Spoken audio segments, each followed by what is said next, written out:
Assalamualaikum warahmatullahi wabarakatuh. Yang terhormat, Bu Beta Nonalita sebagai dosen pengampu mata kuliah Audit Sistem Informasi kelas A. Di sini saya akan menjelaskan mengenai penilaian tata kelola terhadap SMCRS Tolokorejo Semarang. Pertama-tama, jika saya perkenalkan diri terlebih dahulu, nama saya Akbar Yosiola dengan NIM akhir 223. Yang pertama saya akan mulai desain faktor. Yang pertama ada enterprise strategy, yaitu membahas mengenai strategi perusahaan yang digunakan. Yang pertama ada innovation atau differentiation. Hal ini dilakukan dengan menciptakan layanan yang unggul melalui aplikasi MySMC, RME, prescribing, digital corner, dan juga chatbot. Selain itu, strategi perusahaan yang mungkin digunakan ini yaitu client service atau stability, karena perusahaan ini berfokus untuk memberikan pelayanan yang konsisten yang berfokus pada produk dan layanan yang mempermudah pasien, jadi berpusat pada pasien. Next ada enterprise goals, yaitu tujuan yang mungkin menjadi concern utama dari perusahaan ini. Yang pertama itu ada portfolio competitive product, yaitu dengan mengeluarkan produk-produk yang berinovasi yang mungkin dapat menciptakan layanan yang unggul. Lalu ada customer oriented service culture, di mana fokus utamanya memberikan pelayanan berbasis pasien melalui teknologi seperti chatbot dan telekonsultasi tadi. Lalu ada manage digital transformation program, yaitu di mana transformasi digital ini sudah dilakukan sejak 2017 dengan inovasi berkelanjutan tadi. Lalu ada Product and Business Innovation, yaitu SMC ini menekankan inovasi produk dan layanan seperti integrasi digital dan visi RS Pintar yang menjadi produk pembeda untuk bersaing dengan kompetitornya. Lalu ada risk profile, di mana ada risiko tinggi yang mungkin biasa terjadi pada saat operasional, seperti adanya manajemen proyek yang buruk yang mungkin dapat menyebabkan kegagalan dalam implementasi teknologi. Lalu adanya biaya yang tinggi untuk pengadaan dan pemeliharaan yang tinggi seperti server, jaringan, dan internet. Lalu ada IT Operational Infrastructure Incidents, di mana adanya insiden-insiden seperti kehilangan data tanpa backup, lalu ada penyalahgunaan password, dan juga downtime pelayanan akibat dari internet down. Lalu ada hardware incident, yaitu seperti kerusakan hard disk, dan juga yang terakhir ada data and information management, di mana pengolahan data ini menjadi risiko besar. Lalu yang keempat ada IT related issue. Di sini yang menjadi concern utama yaitu yang bernilai 3, di mana pernah terjadi kehilangan data, lalu ada internet down yang menyebabkan downtime pelayanan, dan juga biaya yang tinggi untuk infrastruktur seperti hardware. Contohnya itu server, jaringan, internet, dan license. Dan juga adanya ignorance atau non-compliance with privacy regulation ini pernah terjadi dengan security password user yang disalahgunakan. Lalu ada threat landscape, di sini terdiri dari 70% normal dan juga 30% high, di mana SMC ini tidak memiliki masalah dengan regulasi yang telah ditentukan, dan perusahaan ini selalu mengikuti setiap peraturan yang ada. Dan juga jika melihat dari lingkungan, tata letak perusahaan ini tidak di tempat tebing dan juga memiliki letak posisi yang aman.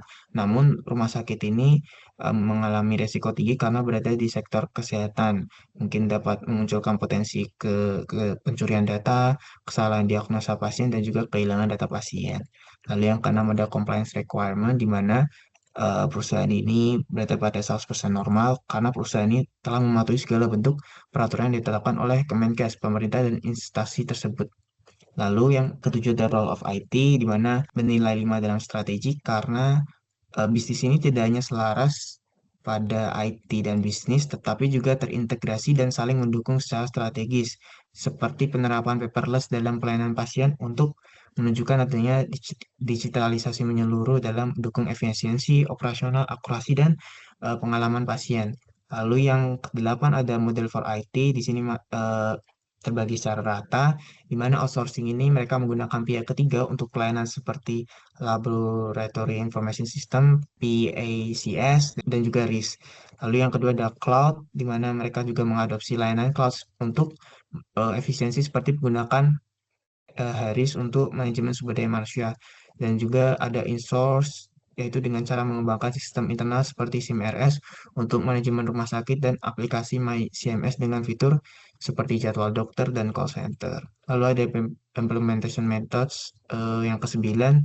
Di sini terbagi rata 50% antara Agile dan DevOps, di mana Agile ini berfokus pada kolaborasi tim, umpan balik pelanggan, dan kemampuan beradaptasi terhadap perubahan dalam siklus. Contohnya pada pandemi COVID-19 ini, mereka melakukan adaptasi cepat dengan beberapa inovasi-inovasinya dan juga mengutamakan feedback pasien untuk meningkatkan pelayanan. Dan juga ada DevOps, yaitu mengembangkan perangkat lunak sekaligus dengan operasi IT, jadi development dan operation dengan cara otomatisasi skor early warning system, di mana pasien ini yang memerlukan prioritas penanganan akan lebih maksimal tertangani. Lalu yang ke-10 ada teknologi atau adoption strategy, di mana 100% pada first mover karena fokus mereka itu kan pada inovasi. Jadi mereka ini berfokus untuk menjadi pelopor dalam adopsi teknologi. Hal ini ditujukan dalam layanan telekonsultasi yang mulai diterapkan pada masa pandemi COVID-19 dulu, di mana Telogorjo ini menyediakan secara konsultasi online sehingga mempermudah pasien tuh mengeluhkan penyakitnya pada saat itu. Saya akan menjelaskan bagaimana kami menentukan domain untuk perusahaan ini.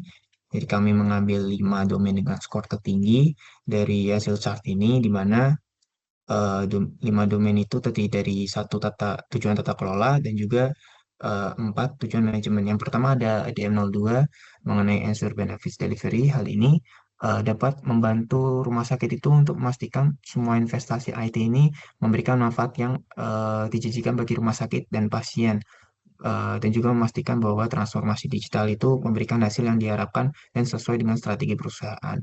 Lalu yang kedua ada Apo 04 Manage Innovation. Hal ini karena perusahaan ini berfokus pada inovasi, oleh karena itu fokus pada domain ini dapat menciptakan inovasi itu juga memberikan nilai strategis melalui penerapan solusi teknologi yang relevan. Oleh karena itu, mungkin dapat mendorong inovasi, lalu adanya mengelola ide baru, dan juga mengintegrasikan teknologi modern ini untuk menciptakan keunggulan kompetitif.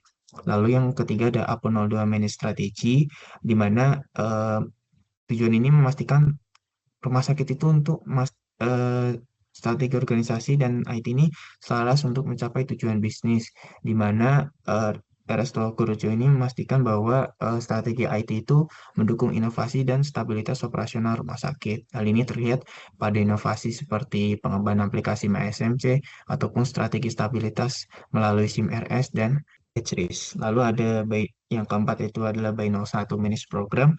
Hal ini bertujuan untuk memastikan adanya pengembangan dan implementasi ini mendukung layanan pasien yang berkualitas dan juga efisiensi operasional dan inovasi layanan kesehatan, di mana eh, Bainol 1 ini ditujukan dengan bagaimana rumah sakit ini menggunakan kemampuannya untuk mendukung transformasi digital itu melalui berbagai program unggulan. Lalu yang kelima ada DSS01 yaitu Managed Operation, di mana hal ini menjamin nilai optimal dari inisiatif layanan dan aset yang didukung IT dan juga penyediaan solusi dan layanan yang hemat biaya. Nah, dari kelima ini kami memilih 2 domain untuk dinilai yaitu by 01 Managed Programs dan juga DSS01 Managed Operations karena eh, di by 01 ini program-program seperti perencanaan, pengelolaan sumber daya dan pengendalian risiko ini dan pengelolaan kinerja itu menjadi prinsip utama dalam by 01 dengan memusatkan pada penilaian domain ini dapat mengevaluasi bagaimana RS Gurujo itu mengintegrasikan teknologi dan inisiatif bisnis untuk mendukung tujuan strategi secara efektif.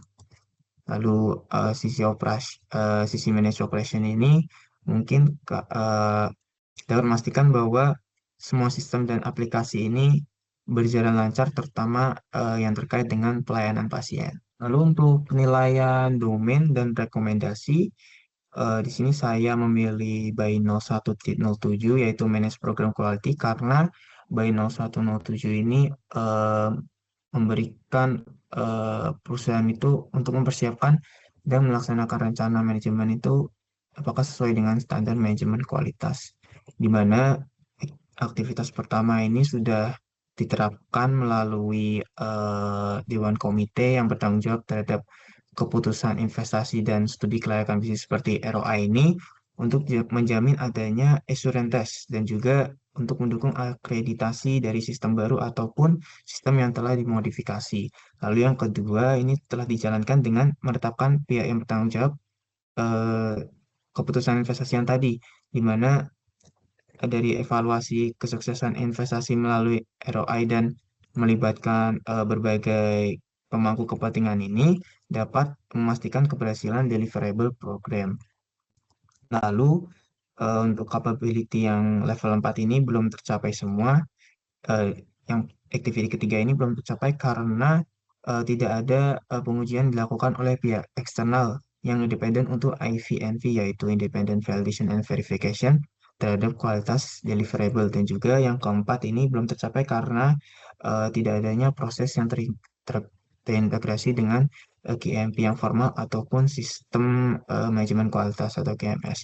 Oleh karena itu, kami memberikan rekomendasi yang pertama itu menetapkan kebutuhan validasi independen untuk memastikan deliverable.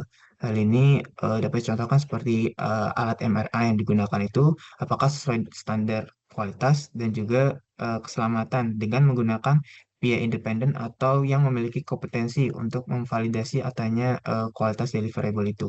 Lalu yang kedua ada mengembangkan KMP dan KMS dan juga menetapkan audit internal sesuai KMP di mana penyusunan KMP ini dapat dilakukan di setiap proyek dengan mencakup prosedur dan standar kualitasnya, metode evaluasi kualitas deliverable-nya, lalu ada jadwal pelaksanaan kontrol kualitas dan siapa pihak yang bertanggung jawab, lalu implementasi KMS ini dapat dilakukan untuk memastikan kontrol kualitas secara konsisten itu di semua proses proyek. Lalu ada praktis yang kedua di sini DSS 0102 mengenai manage outsource IT service di mana hal ini dapat membantu perusahaan itu mengelola operasional layanan IT untuk menjaga perlindungan informasi perusahaan dan keandalan penyampaian layanan. Untuk activity pertama pada capability level 3 ini sudah dijalankan oleh rumah sakit dengan cara melibatkan pihak ketiga dalam pengelolaan fasilitas medis dan lingkungan rumah sakit, seperti penggunaan teknologi BAS untuk pengelolaan listrik, air, dan telekomunikasi eh, untuk memastikan juga bahwa risiko ini dapat diminimalkan sesuai dengan SLA. Lalu yang kedua itu sudah dijalankan dengan cara mengadopsi sistem manajemen yang terintegrasi seperti BAS dan sistem SIM RS yang menggunakan kabel fiber optik untuk memastikan bahwa operasi rumah sakit ini telah berjalan lancar sesuai dengan SLA yang telah disepakati dengan penyedia layanan. Lalu yang ketiga ini mengenai integrasi proses manajemen internal itu dilakukan dengan penyedia layanan eksternal pada pengelolaan fasilitas rumah sakit dan sistem yang digunakan seperti sistem pemeliharaan dan monitoring yang melibatkan pihak ketiga untuk pengendalian infrastruktur. Lalu yang keempat, eh, ini belum dijalankan karena tidak adanya indikasi audit independen itu secara khusus dilakukan untuk memverifikasi bahwa pihak ketiga ini mematuhi SLA dan persyaratan yang disepakati, walaupun telah menetapkan standar operasional dan bekerjasama dengan pihak ketiga. Oleh karena itu, kami memberikan rekomendasi dengan cara merencanakan dan melaksanakan audit independen terhadap lingkungan operasional penyedia layanan outsourcing tadi dengan cara melibatkan penunjukan pihak ketiga yang berkompeten seperti yang pertama itu ada auditor eksternal ataupun badan sertifikasi di mana hal ini dilakukan untuk memverifikasi kepatuhan terhadap SLA tadi dan juga standar yang telah disepakati meliputi evaluasi prosedur, pengelolaan limbah dan dokumentasi kepatuhan regulasi. Nah, audit ini juga harus dilakukan secara berkala dan juga harus hasil dokumentasi ini dipastikan secara transparan dan juga diperlukan perbaikan berkelanjutan jika itu perlu untuk membantu penyedia layanan. Mungkin sekian yang dapat saya sampaikan. Terima kasih apabila ada kesalahan dalam penyampaian ataupun ucapan. Saya mohon maaf. Assalamualaikum warahmatullahi wabarakatuh.